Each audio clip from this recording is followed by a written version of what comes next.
చేతులు జోడించి చెప్తున్నానండి, దయచేసి వీడియోని అస్సలు స్కిప్ చేయొద్దు. మా పాప వల్ల పడ్డది, ఎవరు పడకూడదన్న ఉద్దేశంతో నేను ఈ వీడియో చేస్తున్నానండి. ఎందుకంటే మనలాంటి చిన్న జీవితాలకి అసలు అవగాహన ఉండదండి వైరస్ల కోసం. అయితే మేము నరాల బలహీనత అనుకున్నాము. ఫస్ట్ రోజు వెన్ను నొప్పి వచ్చింది, లేగలేకపోయానని చెప్పిందండి. రెండో రోజు వేలు నొప్పులు, కాళ్ళు నొప్పులు వచ్చాయి అన్నది.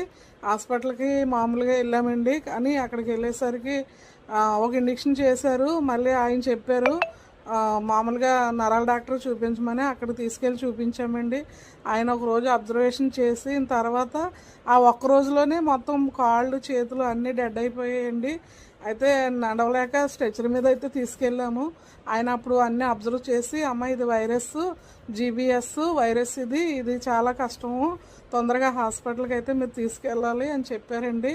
అంటే ఒకవేళ ఉన్నవాళ్ళు అయితే ప్రైవేట్ హాస్పిటల్లో కొంచెం కాస్ట్ ఎక్కువండి, మరి లేని వాళ్ళు అయితే గవర్నమెంట్ హాస్పిటల్లో కూడా అవైలబుల్ ఉందని ఆయన అయితే చెప్పారు. కానీ మాకు 3 రోజులు అవడం వల్ల అంటే భుజాల దాకా వచ్చేసింది, మెడ దాకా పాకిరి బ్రెయిన్కి వెళ్ళిపోతే కష్టం అన్నారని ఇంక మా అల్లుడైతే ఇక్కడే ప్రైవేట్ హాస్పిటల్లో జాయిన్ చేసాడు. ఎందుకంటే మళ్ళీ వెళ్ళేలోపు ఏమన్నా మెడదాకా పాకిరేస్తుందేమో అని కొంచెం భయపడ్డామండి.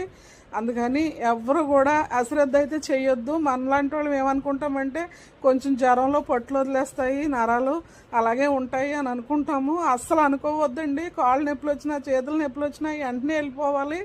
దయచేసి మీకు దండం పెట్టి చెప్తున్నాను, నా దాకా ఎవరు బాధపడొద్దు. మేము ఆ వైరస్ అని అక్కడ చెప్తేనే మాకు తెలిసింది. అంతవరకు అసలు ఆ వైరస్ కోసమే తెలీదు. ఇలా ఎవరికన్నా తెలుస్తుంది, నాకులా ఎవరు బాధపడకూడదని ఈ వీడియో పెడుతున్నాను. అసలు నిన్న పెట్టలేకపోయానండి, చాలా ట్రై చేస్తాను. ఇదేనంటండి మందు, ఇదే ఆ వైరస్కి ఇదే మందు అంటే ఏ హాస్పిటల్కి వెళ్ళినా సరే. మేమైతే 12 ఇంజెక్షన్స్ తెప్పించాం, మరి అవి సరిపోతాయో లేదో ఇంకా తెలీదు. ఒక్కోటి 11,000 ఆ ఇంజెక్షన్లు. అవి 5 గంటలు ఎక్కాలంటే ఒక్కొక్కటిని. వివరాలన్నీ ఇగోండి, నాకు డాక్టర్ చూపించినవి అయితే ఇవి చూపించారండి, అదే మీతో పంచుతున్నాను. ఎందుకంటే ఇలా అయిపోతాయంట నరాలు. అంతేనండి. అందరికీ షేర్ చేయండి, చాలా లైక్లు